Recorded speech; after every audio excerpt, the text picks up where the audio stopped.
se peut.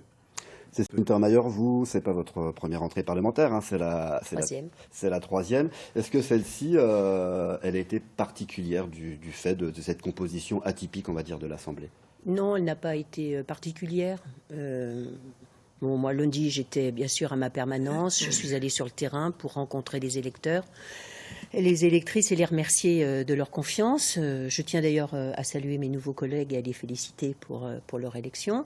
Et ensuite, c'était Paris avec une réunion du groupe socialiste et puis un retour mercredi, jeudi, vendredi où j'ai travaillé à nouveau sur le terrain avec des visites sur place et puis... Mais voilà. ne serait-ce qu'au sein du groupe, ça ne discute pas plus, on n'est pas un peu plus dans l'inconnu? On est nombreux finalement, parce qu'on était une bonne trentaine, avec des visages nouveaux, des personnalités à découvrir. Et c'est vrai que ça n'est pas la même configuration. Moi, c'est mon 3e mandat et c'est vrai que c'est la première fois que j'ai à me battre contre un rassemblement national. C'était une responsabilité extrêmement importante pour moi et j'ai trouvé assez stressante que de pouvoir repousser effectivement ce rassemblement national de cette circonscription qui a quand même vu Pierre Joxe et Arnaud Montebourg pendant de nombreux mandats. Et donc une satisfaction d'y être arrivé, un sentiment de responsabilité importante et puis la volonté de travailler au soutien de mon territoire mais aussi de l'Assemblée nationale avec cette joie finalement que le pluralisme nous permettra peut-être de découvrir une autre façon de travailler ensemble. Alors justement, ce pluralisme, il est un peu inédit, hein, on va dire. Hein.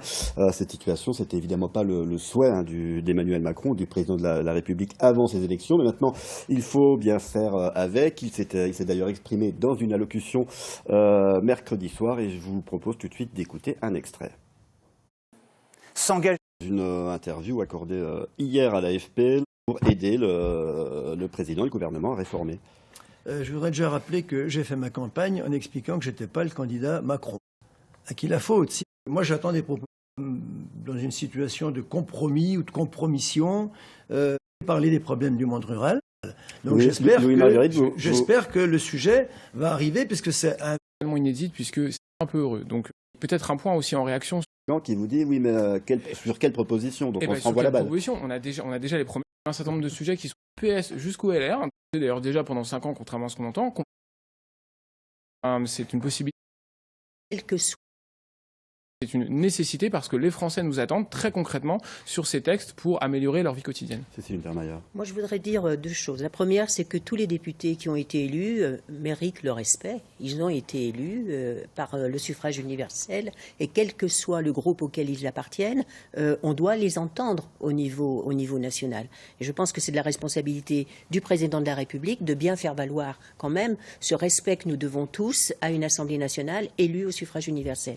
La deuxième chose que je voulais dire aussi, c'est que finalement, on présente le fait qu'il n'y ait pas de majorité absolue comme quelque chose d'extraordinaire. Or, il faut quand même savoir que, quand même, sur de dire que du sujet qu'on faisait d'ailleurs déjà pendant 5 ans, contrairement à ce qu'on entend, c'est une possibilité, mais c'est une nécessité. Mais c'est une nécessité parce que les Français nous attendent très concrètement sur ces textes pour améliorer leur vie quotidienne. C'est Untermaier. Moi, je voudrais dire 2 choses. La première, c'est que tous les députés qui ont été élus méritent le respect. Ils ont été élus par le suffrage universel et quel que soit le groupe auquel ils appartiennent, on doit les entendre au niveau national. Et je pense que c'est de la responsabilité du président de la République de bien faire valoir quand même ce respect que nous devons tous à une Assemblée nationale élue au suffrage universel. La deuxième chose que je voulais dire aussi, c'est que finalement, on présente le fait qu'il n'y ait pas de majorité absolue comme quelque chose d'extraordinaire. Or, il faut quand même savoir que les institutions de la Ve République ont des outils qui sont précisément là pour considérer que la majorité absolue n'est pas la normalité et qu'il peut y avoir des assemblées pluralistes. On est dans la Ve République avec une assemblée pluraliste qui nous oblige sans doute à travailler peut-être différemment, nous les députés, mais qui ne signifie très certainement une désaffection par rapport à la politique. Pour vous, c'est une bonne chose finalement. Je pense que C'est pas c'est une une majorité opportunité. absolue. C'est une opportunité à choisir. Moi, je conteste le fait qu'on présente cela comme une situation qui fait que la Ve République manque à l'appel et sera désormais ingouvernable. C'est pas vrai. Vous l'avez rappelé, Michel Rocard, Valéry Giscard d'Estaing avait lui aussi une assemblée pluraliste et ils ont quand même bien travaillé. Et on a des outils. On a le 49.3, évidemment, certes limité désormais à une fois par session, mais pour la loi de finances et pour le PLFSS, vous avez le 49.3, il y a le vote bloqué, il y a le temps législatif programmé. Donc on voit bien que le général de Gaulle, en 58, a prévu finalement une assemblée en capacité, qu'il y ait un fait majoritaire ou pas, eh bien, de pouvoir fonctionner. Et je pense qu'on est au rendez-vous de cette histoire. Et il me semble que c'est pas... je trouve assez maladroite, je le dis, les propos du président de la République, de nous renvoyer la responsabilité. Je pense qu'au contraire, on est dans une responsabilité partagée, totalement partagée. Hubert Védrine va intervenir après M. Marguerite. Oui, alors, je suis d'accord avec madame. Hein, encore un peu, nous serions responsables de cette situation.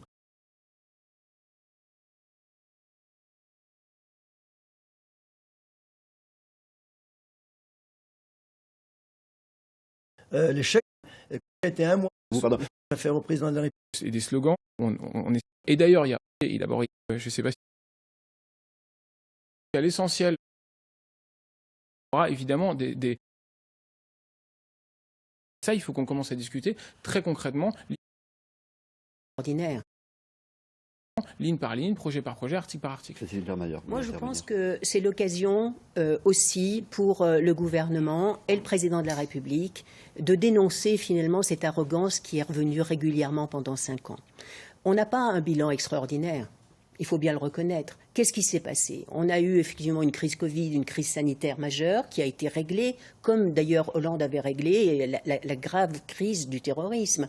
Mais il s'était passé quand même 2 ans avant où il ne s'est pas passé grand-chose. On a eu l'affaire Benalla, on a eu une révision constitutionnelle, fort heureusement, qui n'a pas pu aboutir. Donc on n'est pas dans un bilan, si vous voulez, où on peut fanfaronner et dire venez à nous maintenant parce que nous avons quand même une majorité et on vous fera des concessions. Je pense qu'il faut désormais que la majorité en place, enfin la majorité relative en place, le gouvernement et le président de la République fassent amende honorable par rapport à cette situation qui fait qu'on a quand même 89 députés du Rassemblement national désormais.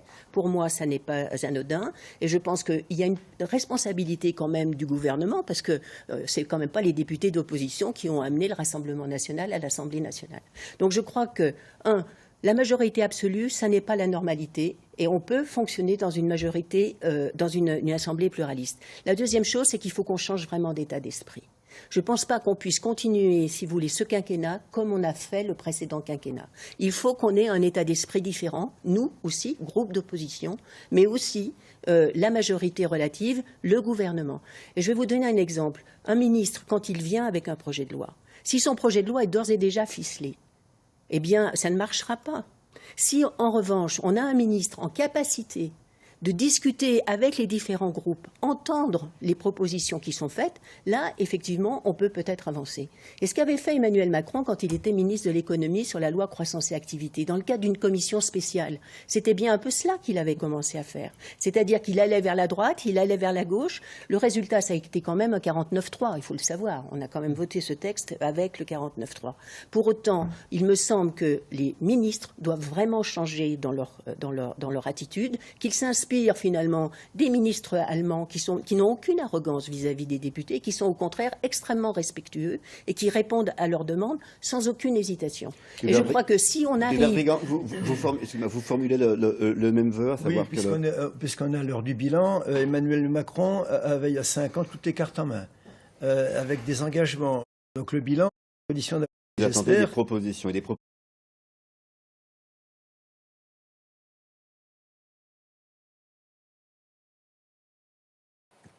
Tous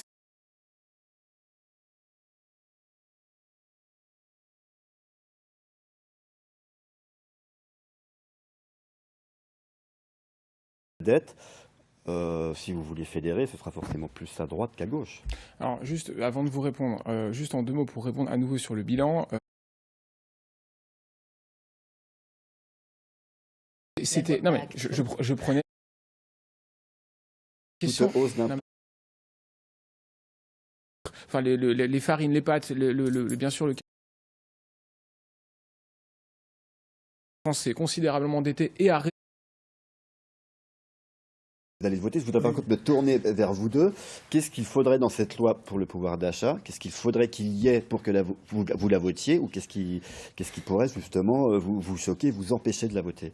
C'est difficile de s'engager sans l'avoir examiné. Enfin, franchement, moi, j'ai pas l'habitude de travailler comme ça. Le travail parlementaire, c'est d'étudier les textes. Dans le journal du dimanche ce matin, on parle du bouclier tarifaire. Oui, mais on est d'accord avec le bouclier tarifaire, c'est une évidence. Le problème du pouvoir d'achat est un problème majeur qui peut être réduit, qui peut être réglé à très très court terme avec ces fameux chèques politiques, alimentaires, essence, etc., mais qui ne peuvent pas suffire. Moi, ce que j'ai ressenti dans ma circonscription, c'est vraiment... si ça ne suffit pas, vous faites quoi? On déposera des amendements et on va discuter. Enfin, je veux dire, le principe du Parlement, c'est de parler. Donc, on va déposer des amendements. On va d'abord déposer une proposition de loi la semaine prochaine sur comment nous considérons possible d'augmenter le pouvoir d'achat. Avec la hausse du SMIC, pour vous, c'est indispensable? Avec évidemment la hausse du SMIC, mais pas seulement la hausse du SMIC, la hausse des salaires d'une manière générale, y compris des classes moyennes. Marguerite, est-ce que vous êtes prêt à voter une loi où il y aurait une hausse du SMIC? Il faut la discuter, parce que je pense que... C'est un sujet qu'il faut qu'on regarde, parce qu'il y a plein d'enjeux. D'abord, la hausse des salaires. Évidemment, tout le monde souhaite la hausse des salaires, et bien évidemment, on ne peut pas le décréter comme ça. Et d'ailleurs, si on augmentait le SMIC, a fortiori de façon brutale, ça poserait un certain nombre de... Au-delà des revenus aux artisans, etc., et automatiques, qui, je le précise, sont les seuls en Europe et dans les pays développés. Et tant mieux, c'est une protection sociale. Si on faisait un geste plus important, il faudrait voir notamment les conséquences. Moi, je pense en particulier aux PME et aux TPE, qui, un certain nombre, peuvent avoir du mal, nos artisans, etc. Donc là-dessus, il y a une discussion, mais c'est une discussion de fond, et je suis sûr qu'on peut se retrouver sur ces questions-là. Je pense qu'on peut se retrouver là-dessus. Je suis d'accord avec vous qu'on ne peut pas laisser les TPE, les PME seuls avec une majoration du SMIC. En revanche, moi, je crois que si on n'y arrive pas, si on n'arrive pas à majorer les salaires et faire en sorte, parce que là je crois qu'on pourrait tous se rejoindre sur le fait que le travail doit payer et doit permettre de mener un projet de vie normal, on doit se retrouver là-dessus. Et je pense que c'est plus digne, si vous voulez, d'avoir une revalorisation de son salaire que des chèques que l'on attend et qui sont finalement des mesures presque caritatives et qui ne sont pas satisfaisantes du point de vue de notre société moderne. Il faut revaloriser les salaires. Ça, on l'a senti partout. Il y a eu un Grenelle à un moment où on a majoré les salaires de 30%. Je pense qu'on en est à ce niveau-là. Il y a un signe quand même très fort. C'est qu'on a 89 députés du Rassemblement national. Et je crois que cette angoisse par rapport au pouvoir d'achat, c'est aussi une des explications. Il faut qu'on soit au rendez-vous de cette histoire. Et je suis d'accord avec vous que cette augmentation massive, irréfléchie et non accompagnée poserait un énorme problème et ne le résoudrait pas. J'aimerais qu'on entende Hubert Brigand. Qu'est-ce qu'il faudrait dans cette loi pour que vous la votiez? Oui, alors on a parlé beaucoup du SMIC, bien sûr. Qu'il faudra aussi, et ça vraiment, Vous auriez souhaité qu'il change la Première ministre? On a beaucoup d'annonces de samedi soir, mais dans le concret... Des réformes très courageuses, y compris la réforme de la... Je suis d'accord que c'est... Sur les sociétés, on a... Voilà. Et moi, je suis sûr que sans la caricature de ce qui s'est passé avant, ce qui va se passer ensuite, on est vraiment capable de discuter sur ces questions-là. Parce qu'il nous reste à peine une minute d'émission, est-ce qu'elle doit demander la confiance ou pas, Elisabeth Borne, le 5 juillet prochain? C'est à elle d'y répondre et ce n'est pas à moi d'y répondre. C'est une question qui peut se poser, mais encore une fois, je laisse vraiment d'abord la Première ministre, c'est ce que a demandé le Président de la République, faire les consultations, elles sont extrêmement importantes. Et Hubert Brigand, c'est Wintermeyer, je suis obligé de vous couper. Est-ce que vous le souhaitez, qu'elle demande la confiance? Est-ce que vous seriez prêt à la voter? Mais avec quel document? La confiance, il faut qu'il y ait un contenu. Est-ce qu'on lui fait confiance sur quoi? Sur quoi? Moi, j'aimerais avoir un texte qu'elle nous propose. Mais vous n'êtes pas complètement fermé, Cécile Wintermeyer.